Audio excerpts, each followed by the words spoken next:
अस्सलाम वालेकुम काश्तकार भाइयों, आज हमारी जो वीडियो है ये मौसमी मकई के बारे में है कि मौसमी मकई की मुकम्मल मालूमात होगी। ज़मीन की तैयारी से लेके खादों का इस्तेमाल, पानी का इस्तेमाल और जहर उसमें किस वक्त डालना है, कैसे डालना है। आप देख रहे हैं यूट्यूब चैनल अल सैयद एग्री फार्म और मैं हूँ शाह हसन गिलानी।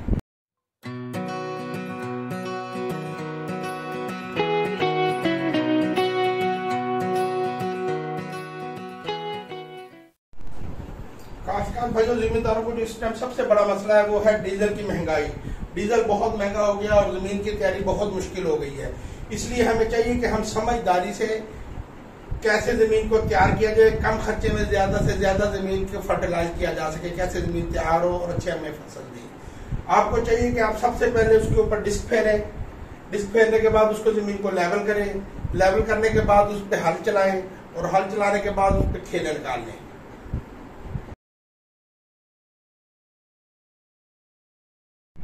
काश्तकार भाइयों, ये तो आपको पता है कि पाकिस्तान में इस टाइम डीजल भी महंगा है और बिजली भी महंगी है और पानी की कमी भी है, बारिशें भी कम हुई हैं, जिसकी वजह से जमीन को पानी ज्यादा चाहिए और हमें जमीन को लेवल कराना चाहिए। जब जमीन लेवल कराएंगे तो हम थोड़े ही पानी में मैनेज कर सकते हैं जमीन को।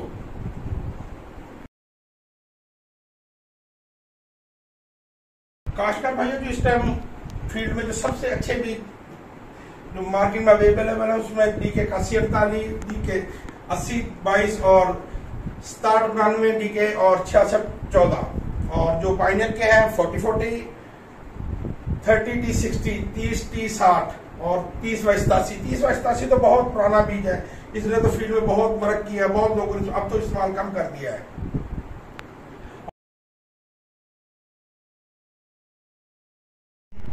काश्तकार भाई, जिस चीज पे हमें सबसे ज्यादा तवज्जो देनी है वो देनी है पौधों की तादाद पर। हमारे फील्ड में पौधों की तादाद कम ना हो, कम से कम 30,000 और ज्यादा से ज्यादा 32,000।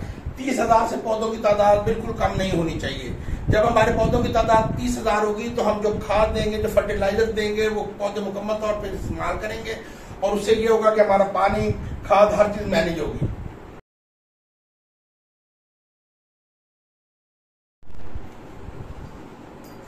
जिम्मेदार भाइयों, हम बात करेंगे पाकिस्तान में दस्तयाब खादों की कि पाकिस्तान में कौन कौन सी खाद दस्तयाब है।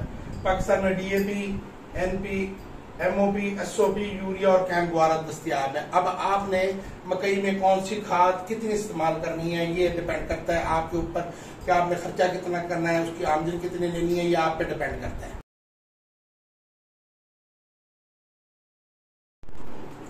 अब पाकिस्तान में जो डीएपी है ना, ये फास्फोरस का सबसे अहम जरिया है और फास्फोरस के बगैर पाकिस्तान में किसी भी फसल का होना ऐसे ही है जैसे नामुमकिन हो।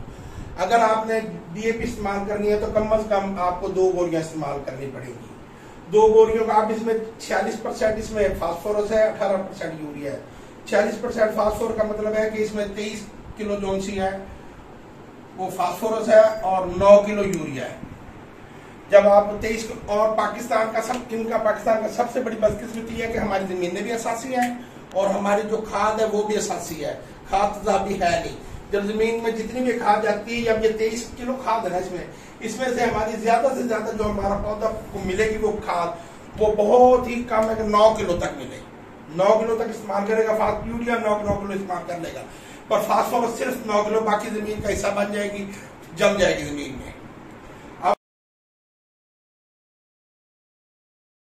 एनपी आ गई है, जो ये एनपी है ये है 22-20।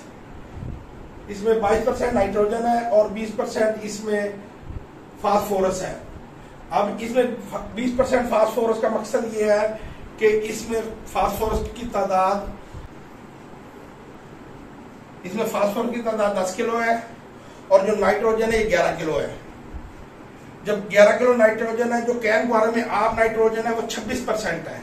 26% का मतलब है कि उसमें 13 किलो नाइट्रोजन है कैनग्वारा में, और इसमें जो नाइट्रोजन है कैनग्वारा वाली है, इसमें सिर्फ 2 किलो नाइट्रोजन कैनग्वारा वाली कम है और फास्फोरस की आधी बोरी है। पूरी बोरी में ये 22 किलो है, ये 23 किलो है, ये 10 किलो है। पाकिस्तान में जो एमओपी और एसओपी है ये फास्फोरस पोटाश का जरिया है। एमओपी जो है ये बहुत हल्की है, इसमें आपको इस्तेमाल करना पड़ेगा। अगर आपने इसे एसओपी बनाना है तो इसमें आपको कम से कम 5 से 7 किलो फास्फोर का सल्फर इस्तेमाल करना पड़ेगा। जब आप इसमें सल्फर इस्तेमाल करेंगे तो ये एसओपी बन जाएगा। और ये रेतली जमीनों के लिए नहीं है, ये होता है कि आप इसे जब जमीन की तैयारी करें तो आधी बोरी डाल दें। जब आप ऊपर सल्फर इस्तेमाल करेंगे 4 किलो 5 किलो तो ये खुद ही एसओपी बन जाएगी।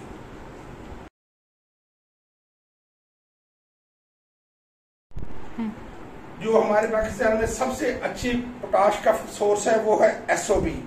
जो ये दानेदार एसओपी है वो तो है कि आप उसे छट्टा कर सकते हैं, और जो पाउडर वाली एसओपी है उसका सबसे बड़ा मसला ये है कि उसे आपको सोलेबल नहीं है, वो हल नहीं होती। उसे आप हलाएंगे वो 10-5 मिनट हिलती रहेगी तो पानी में हल रहेगी। जैसे आप उसे छोड़ देंगे वो जमीन में बैठ जाएगी और आपकी फसल में आगे नहीं जाएगी। जैसे ही आप उसे छोड़ेंगे, हलानी बंद करेंगे, वो जमीन में जैसे ही पानी के साथ जाएगी कनाल 1.5 कनाल की जगह तक वो जाएगी। उसके बाद वहां से आगे पानी सादा जाना शुरू हो जाएगा। जो पाकिस्तान में पोटाश का सबसे अच्छा जरिया है ना वो एसओपी है, पर एसओपी दानेदार।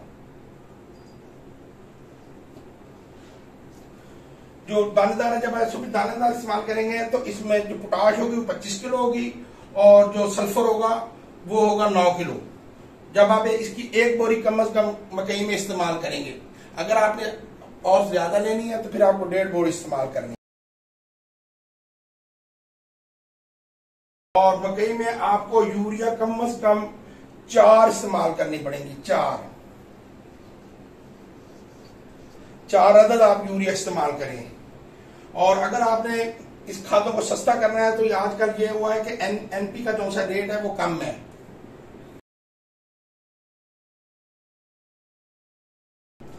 अब मैंने पिछली मकई और इस मकई में भी मैंने ये किया है कि मैंने ना डीएपी डाली है, ना एमओपी डाली है, एसओपी का 1 बैग डाला है, एनपी के मैंने 3 बैग डाले हैं। या आपने ज्यादा लेनी है तो आप 4 बैग डाल सकते हैं। इसके साथ आपको 4 बैग आप एनपी के डाल लें, 1 बैग यूरिया का डाल लें। जब आप पहला बैग यूरिया का डालेंगे तो आप उसमें जिंक इस्तेमाल कर लें, और जब वो सिट्टे पे आ जाए तो आधा बैग जब यूरिया का इस्तेमाल कर लें। इससे 4 बोरियां ये और 1 बोरी यूरिया, 5 बोरियों से आपकी फसल माशाल्लाह बहुत अच्छी हो जाएगी। अब ये हमारी ये यूरिया, अब ये यूरिया का इस्तेमाल आपने ऐसे करना है कि जब आपने फसल बीजनी है तो उसमें आप खाद का कोई इस्तेमाल ना करें। खाद का जब आप इस्तेमाल नहीं करेंगे तो पहले पानी पे आप बीज लगा देंगे, दूसरा पानी में आपकी बिजाई मुकम्मल हो जाएगी। जब आपकी बिजाई मुकम्मल हो जाए, तीसरे पानी में आप आधी बोरी यूरिया, और यूरिया या तो सुपर जबरदस्त यूरिया इस्तेमाल कर लें या फिर आप जिंक डाल दें साथ। जैसे ही आप जिंक और यूरिया डालेंगे फसल आपकी कम से कम 9 से 10 इंच हो जाएगी। जब आपकी फसल 9 से 10 इंच हो जाए तो आप उसमें जहर डाल दें। अब जो यूरिया है ये पाकिस्तान में ऑक्सीजन के जरिए और हवा से ही ऑक्सीजन लेते हैं। ऑक्सीजन लेके हवा से जब ये यूरिया तैयार करते हैं, आप देखते होंगे कि कभी भी यूरिया वाली फैक्ट्री में कोई सामान नहीं जाता, वो सिर्फ गैस लेते हैं, गैस को ऊपर से फेंकते हैं और हवा से ऑक्सीजन को इंसेक्ट करके तो यूरिया बना देते हैं। यूरिया जब हम फसल में डालते हैं तो यूरिया एक दफा उड़ जाती है और पौधा जो है वो दोबारा हवा से यूरिया को इस्तेमाल करता है। अगर आप लोगों ने ड्वाल गोल्ड स्टार्ट में इस्तेमाल नहीं की तो आप गैंग भी इस्तेमाल कर सकते हैं। 1000 ml 200 ml पर टैंकी के हिसाब से।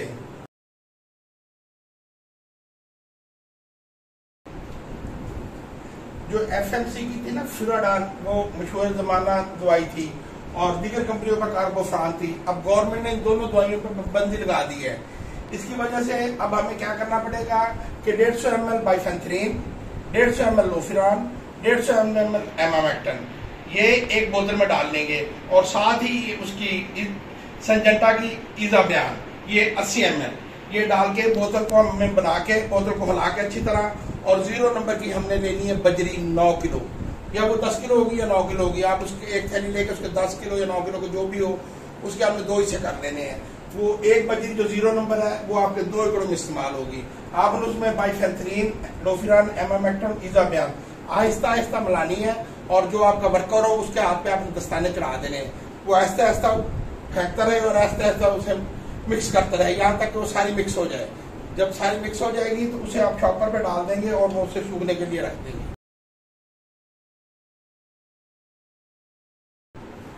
अब अब ये है कि फील्ड में फेप्रोनिल दानेदार आई हुई है। फेप्रोनिल दानेदार का रिजल्ट जब आएगा वो 6 और 7 किलो है। उसका दानेदार का रिजल्ट जब आएगा जब आप उसमें कम से कम 150 ml एमामेक्टन साथ कोटेड करेंगे, साथ उसके साथ मिक्स करेंगे तो रिजल्ट आएगा। और जो है वेक्टर सुपर एक फार्मा की उसमें ये कोटेड है, उसमें ये सब कुछ कोटेड है, उसमें आपको कुछ कोटेड करने की जरूरत नहीं है।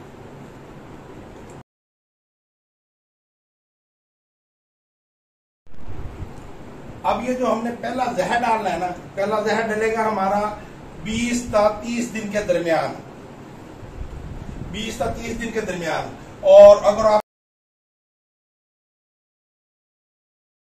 आपने कोराजिन करनी हो तो कोराजिन का करने का तरीका ये है कि ये फसल की 2 लाइंस है ना, आपका जो स्प्रे करने वाला है वो इस लाइन पे भी अलग चलेगा, वो इस लाइन पे भी अलग चलेगा।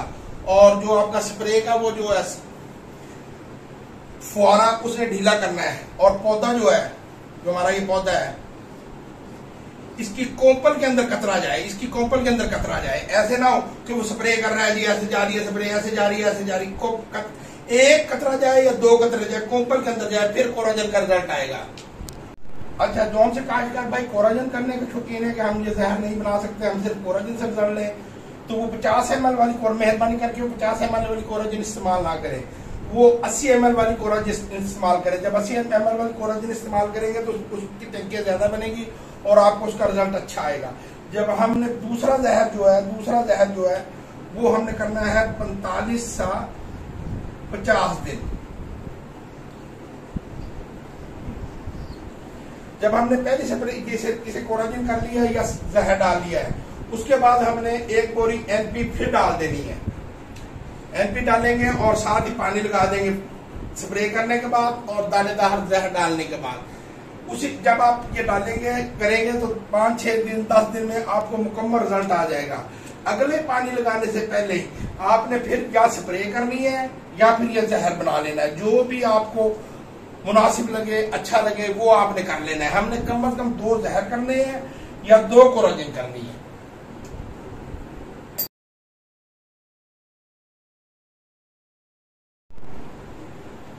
अच्छा, सबसे पहले हमने जिंक के साथ आधी बोरी यूरिया इस्तेमाल कर ली। जब हमारी आधी बोरी यूरिया इस्तेमाल हुई तो हमने दूसरे पानी पर 1 बोरी एनपी डालनी है। उसके बाद हमने जहर डालना है, फिर एनपी डालनी है, फिर आधी बोरी यूरिया डालनी है, फिर जहर डालना है, फिर एनपी डालनी है। आधी आधी करके 2 दफा हमने एसओपी डालनी है। या आपने 3 बोरियां एनपी इस्तेमाल करनी है या आपने 4 करनी है। वैसे मौसमी मकई होती है, इसकी 80 मन से 110 मन तक होती है। आप इसमें 3, मैं आपको सिफारिश करूंगा कि आप 3 बोरी एनपी और 1 बोरी एसओपी इस्तेमाल करें और 1 बोरी यूरिया इस्तेमाल करें।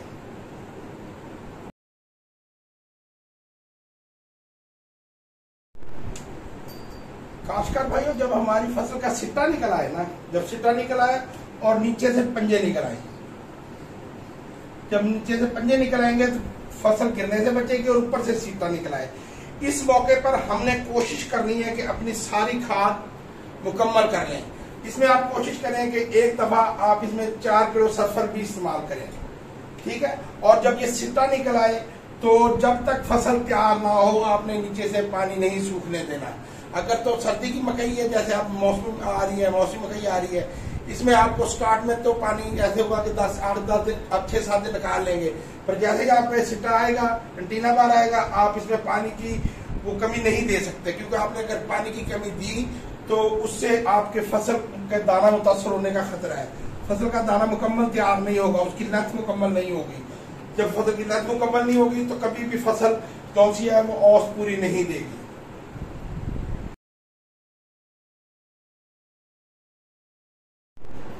जब इसमें छल्ली निकलना शुरू हो जाएगी तो इसमें नगीना बनेगा। सबसे पहले जब नगीना बनना शुरू होता है तो आपने कोशिश करनी है कि हर चौथे दिन 5वें दिन पानी लगाते रहे। उस मौके से लेकर आखिर तक आपने 8 से 10 पानी लगातार लगाने हैं 4-4 दिन के वक्फे से। अगर आप 4-4 दिन के वक्फे से भी पानी लगाएंगे तो ये एंटीना निकलता है तकरीबन 50 दिन की फसल पे, और 50 दिन की फसल में हम 30 दिन 8 पानी लगाए 4-4 दिन की वक्फे से, तो 32 दिन में पानी लग जाएंगे, मतलब हमारी फसल 82 दिन की 85 दिन की हो जाएगी। हो सकता है कि इस मौके पे कोई ना कोई बारिश भी हो जाए। अगर हीट वेव्स आ जाए इस मौके पर, तो आपने पानी की कमी बिल्कुल नहीं करनी, पानी बिल्कुल नहीं रोकना, बल्कि आपने कोशिश करनी है कि पानी बीच में खड़ा रहे हीट वेव से बचने के लिए।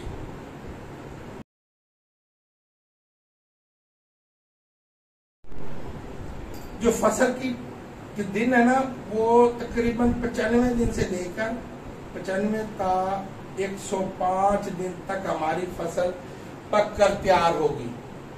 जब हमारी फसल 95 दिन से 105 दिन तक, हमारे जिम्मेदार भाई क्या करते हैं, वो ये कोशिश करते हैं कि फसल हरी भरी खड़ी है, वो माल वालों से चढ़वा लेते हैं। जब वो माल वालों से चढ़वाएंगे तो जाहिर है उन्होंने नुकसान करना है।